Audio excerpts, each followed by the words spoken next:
बाद बंगाल को लेकर लोग बहुत ज्यादा चिंतित हैं, क्योंकि बिहार में एनडीए को और बीजेपी को जिताने के लिए जो जो बड़े चेहरे बिहार के अंदर आके काम कर रहे थे, वही बड़े चेहरे बंगाल के अंदर भी काम कर रहे हैं। और लोग ये भी सोच रहे हैं कि क्या बिहार के अंदर जिस तरीके से एनडीए की प्रचंड बहुमत हुई और विपक्षियों का सफाया हो गया, तो क्या बंगाल के अंदर भी वही होगा? जबकि बंगाल की विपक्षी की कहानी थोड़ा बंगाल में अलग है, यानी कि बीजेपी से टीएमसी की कहानी बहुत अलग है। जितनी आसान बीजेपी के लिए बिहार में था, उतना आसान बंगाल में नहीं दिख रहा है। हाँ, लेकिन थोड़ा सा दाव जरूर ममता बनर्जी खेल रही हैं, जो बीजेपी की ओर इशारा कर रहा है। हालांकि बहुत बड़े चेहरे वहां पे भेजे गए, अभी प्रदेश अध्यक्ष भी दिलीप घोष को बनाया गया, बहुत उम्मीदों के साथ बनाया गया कि वहां की राजनीतिक पकड़, जमीनी मुद्दा और जाति और धर्म का जो वहां पे समीकरण चलता है, हिंदू मुस्लिम, उस पर भी थोड़ा सा अपनी कमर कस सके।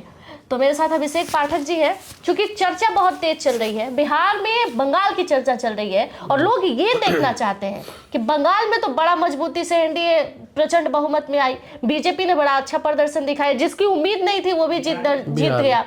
तो बंगाल के अंदर क्या होगा? देखिए, एक बात आपको बता दें कि एक यहाँ से उदाहरण हम लोग कहाँ से लेंगे। एक उदाहरण लेंगे हम लोग सीमांचल से। बिहार में सीमांचल एक एरिया है, पता है आपको, 4 डिस्ट्रिक्ट है उसमें, किशनगंज, अररिया, पूर्णिया। और आप देखिए होंगे उस पूरे फैक्टर को कि उसमें कहीं से भी भारतीय जनता पार्टी का दूर दूर तक कुछ नहीं हुआ, क्योंकि अब ऐसी वहां से जो धार्मिक समीकरण वहाँ पे है उस क्षेत्र की, वहाँ बहुत मजबूती से वो लोग डटे रहे। उसमें जो सबसे बड़े उन लोग के फेस है, उनका बड़ा लीडर जो वैसे वो वहाँ से अच्छी खासा अपने विधायक को जिता कर ले गया।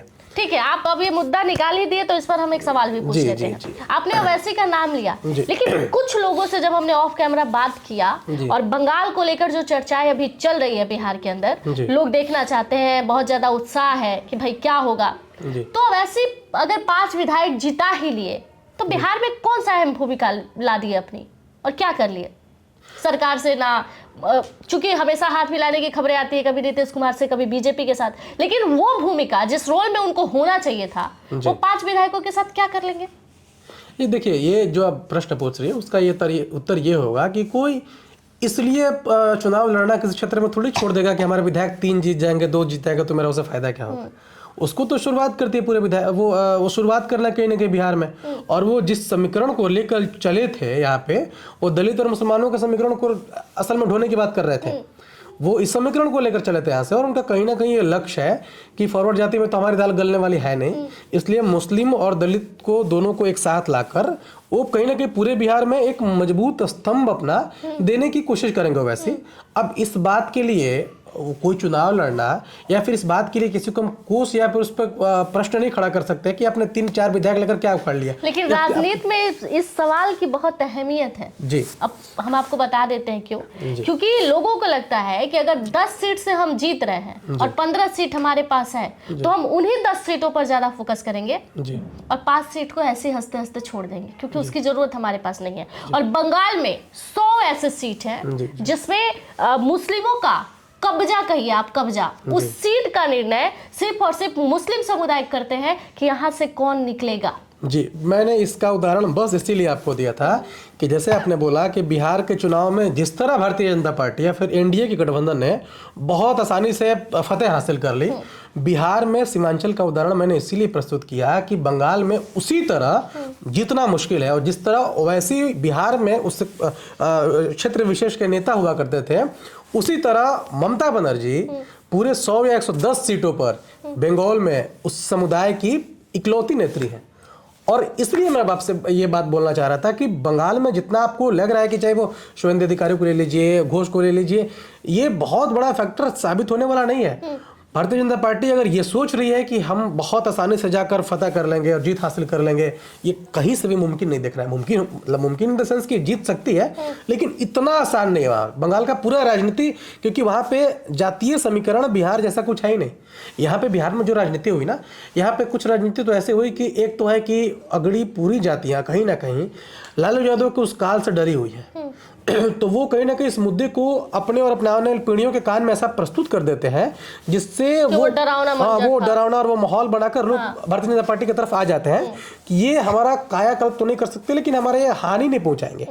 इसलिए हो सकता है, लेकिन यहाँ तो जातीय फैक्टर काम करता है, कुछ क्षेत्रों पर धार्मिक फैक्टर काम करता है, लेकिन बंगाल ऐसा जगह है, बंगाल में आपको बता दें कि बंगाल में चटर्जी, बनर्जी, चट्टोपाध्याय, बंदोपाध्याय और जितने भी आप फॉरवर्ड और ब्राह्मण कम्युनिटी के लोग आते हैं वो कट्टर ममतावादी हैं। जितने भी फॉरवर्ड कास्ट के लोग आते हैं, कायस्थ समाज, जिस समाज को के अभी कार्यकारी अध्यक्ष बने भारतीय जनता पार्टी के, उनके अच्छे जो नेता है वो ममता बनर्जी के कैडर वोटर वहां पर कहे जाते हैं। हाँ, इस बात से हमको गुरेज नहीं रखना चाहिए। तो वहां जातीय फैक्टर काम आ ही नहीं रहा है, वहां इकलौता फैक्टर काम आ रहा है वो धार्मिक फैक्टर, जिसको दोनों अपने अपने हिस्से के धार्मिक फैक्टर को लगाने में लगे हुए हैं। जिस तरह से ममता बनर्जी अपने जिस तरह से आपने देखा होगा कि भी पिछली बार उनका ऑडियो वायरल हो रहा था, छोटी छोटी मैया जय छोटी मैया, सब आपने सुना होगा ऑडियो वायरल। क्या मतलब है उनको छठ पूजा से? कोई लेना देना नहीं उनको छठ पूजा से।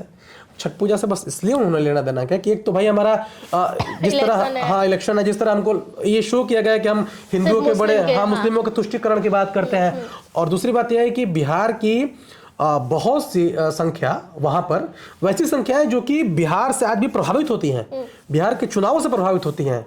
वो संख्या जो कि मुझे लगता है कि 250-300-400 वर्षों से बंगाल में जाकर कमाने जाती है। अगर बिहार में आप सुनेंगी लोकगीत में ना, तो जो यहाँ के लेडीज होती है ना, उनको उनके पीड़ा में होता है कि भाई बंगाल चले गए कमाने।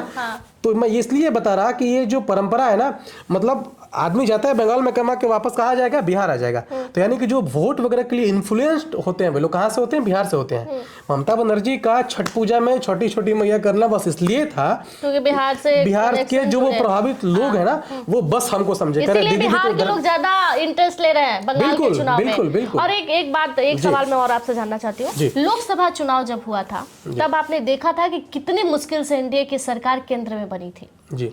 दूसरी तरफ सवाल ये है कि लोकसभा चुनाव के बाद जिस तरीके से बीजेपी ने अपना कमर कसा है, उसके बाद ही बीजेपी ज्यादा ओवर सक्रिय नजर आई। उसके बाद जितने भी स्टेट में चुनाव हुए, चाहे वो राजस्थान हुआ, चाहे वो दिल्ली हुआ, चाहे वो छत्तीसगढ़ हुआ, चाहे वो बिहार हुआ, तो इन सभी पर या फिर जो महाराष्ट्र हुआ, तो इन सभी चुनावों का जब आप देखेंगे विशेष रूप से, तो आपको लगेगा कि बीजेपी ने बहुत मजबूती से अपनी कमर कसी है। और उस लिस्ट में बंगाल भी शामिल हो गया है जी। तो बंगाल में भी उनका चूंकि बड़े बड़े चेहरे, जिस तरीके से नितिन नवीन ने छत्तीसगढ़ में अपना दिखाया कार्य कि हम वहां पे उन्होंने चुनाव जितवाया, तो इस उम्मीद से बंगाल भी भेजा गया, जातीय फैक्टर से भी भेजा गया। आपने कहा कि जातीय फैक्टर काम नहीं करेगा, तो इन सबका असर कितना दिखेगा?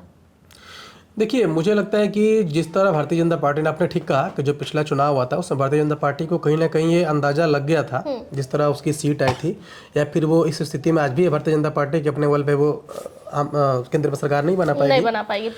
वो कहीं ना कहीं उसको ये बात लग गया था कि हम जिस तरह से जनता को बिना सोचे समझे, या फिर कहीं ना कहीं मुद्दे पे हम आंख बंद कर ले रहे हैं और हमें लग रहा है कि अब तो हमें कौन हराने वाला है। उस हार के बाद वो थोड़ी सी सतर्क हुई थी, और थोड़ी सी सतर्कता से बढ़ते हुए जिस तरह से उन्होंने जितने भी स्टेट्स के अपने अभी नाम काउंट करा है, मुझे ऐसा लगता है कि हर स्टेट में उसका performance day by day increase हो रहा है परफॉर्मेंस, अब बहुत आसानी से देखिएगा तो। और मुझे इस तरह ही बात लग रहा है कि अगर अब देखिए अभी उत्तर प्रदेश का चुनाव आने वाला है, तो मुझे ऐसा लगता है कि उत्तर प्रदेश के चुनाव में जिस तरह अभी बंगाल चुनाव को लेकर भारतीय जनता पार्टी परेशान है, उत्तर प्रदेश के चुनाव में उतनी परेशानी नहीं देखने को मिलेगी। एक तो अब जातीय फैक्टर काम आएगा, उसके बाद योगी का जो अपना चेहरा है, जो फेस वैल्यू, वो भी काम आने वाला है। कुछ चीजें हैं जिसकी पार्टी के अंदर में अंदर द्वंद, और वो जो ब्राह्मण क्षत्रिय वाला समीकरण चल रहा है, नेगेटिव पॉजिटिव, वो हो सकता है कि नेगेटिव असर है। लेकिन उसके बाद भी भारतीय जनता पार्टी के लिए उत्तर प्रदेश का चुनाव आसान है कंपेरिजन में बंगाल के चुनाव के। तो मुझे ऐसा लगता है कि भारतीय जनता पार्टी मेहनत कर रही है, और यहाँ पे तो आसान तो नहीं है, लेकिन मुझे ऐसा लगता है कि कुछ पॉजिटिव चांस हैं कि क्यों है। एक और चीज ये भी दिख रहा है कि बिना मेहनत, मतलब बीजेपी ने बहुत ज्यादा बंगाल में मेहनत नहीं किया, बीजेपी का बहुत बढ़िया पकड़ नहीं है ग्राउंड पर, बीजेपी के पास कोई बड़ा चेहरा नहीं है बंगाल के अंदर, लेकिन फिर भी बीजेपी ने 77 सीट अपने कब्जे में रखी है बंगाल के अंदर। आपको पता हो कि 295 जो वहां विधानसभा है उसमें से 77 सीट वो अपने पास रखी है। 215 ममता बनर्जी के पास है और एक ममता बनर्जी के सहयोगी के पास है।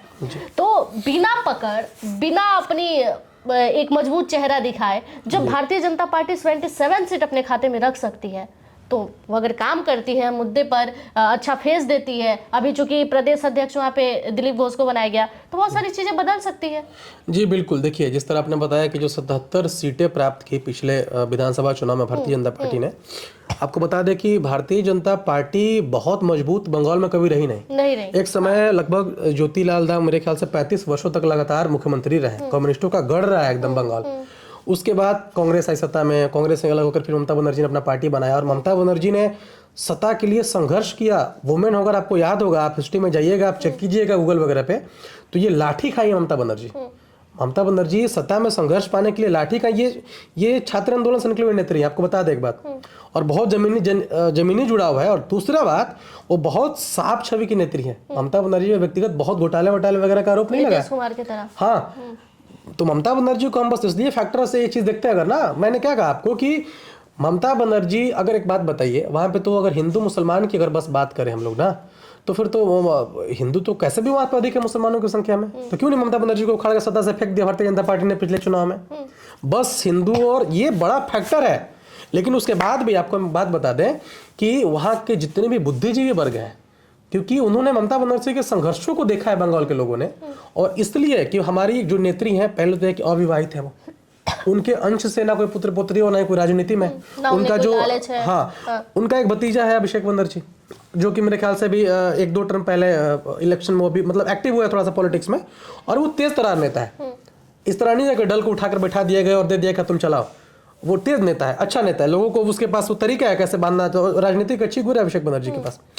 तीसरी बात बताते हैं आपको कि ममता बनर्जी अब क्या कर रही हैं कि जिस तरह से भारतीय जनता पार्टी उनको बदनाम या फिर कह लीजिए कि मुस्लिम तुष्टीकरण को लेकर ये बात बताने में लगी हुई कि भाई ममता बनर्जी केवल मुसलमानों की बात कर रही है।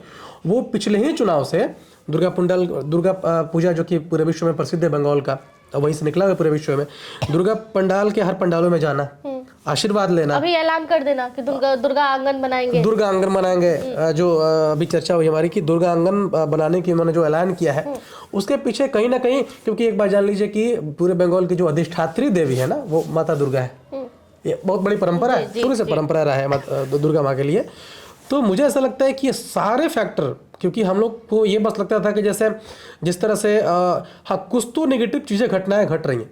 होता क्या है कि जैसे जिस तरह वीडियोस आ रहे हैं, एक आध दो आप सोशल मीडिया पे वीडियोस देखेंगे तो उसमें लगता है कि जो मुस्लिम एरिया है उनमें थोड़ा सा ऐसा लगता है कि नेगेटिविटी, पता नहीं वो कितनी सच्ची वीडियो रहती है, लेकिन अगर वो वीडियो सच है तो मुझे ऐसा लगता है कि कार्रवाई, अनुशासनात्मक कार्रवाई ममता बनर्जी के द्वारा होना चाहिए।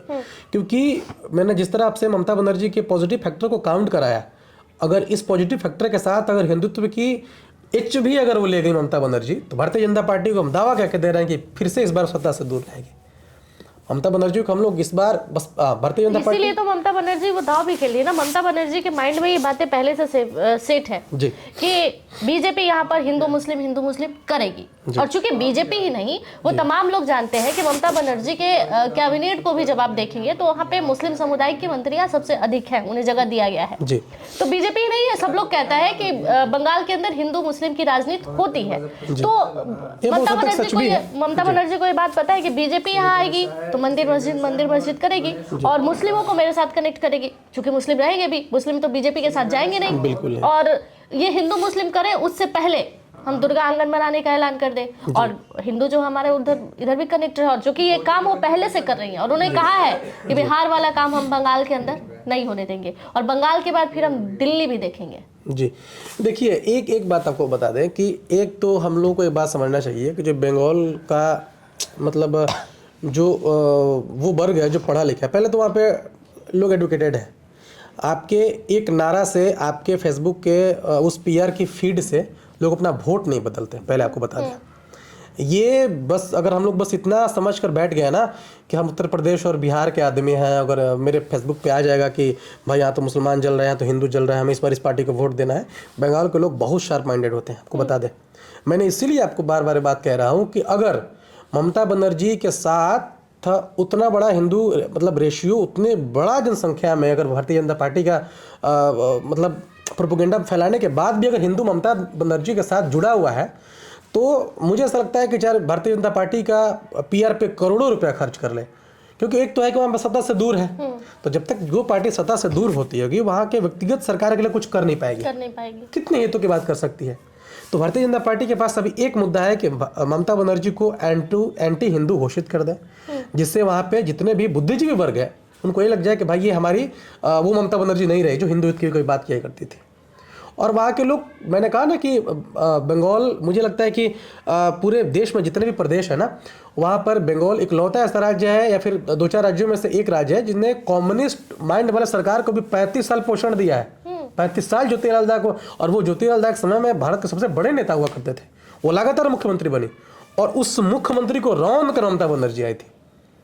तो आपके और हमारे लिए बस ये कहना कह रहे भाई तो बड़ा आसान है, ममता बनर्जी को एंटी हिंदू हम जाके प्रेषित कर देंगे समाज में, वहाँ का जो एलीट वर्ग है वो भी भाई आसान तो नहीं है। हाँ, ये आपको लिख के दे रहे हैं, अगर हिंदू का एच भी अगर ममता बनर्जी के हिस्से में आ गया तो किसी भी कीमत से भारतीय जनता पार्टी वहाँ पर सरकार नहीं बनाने जा रही है।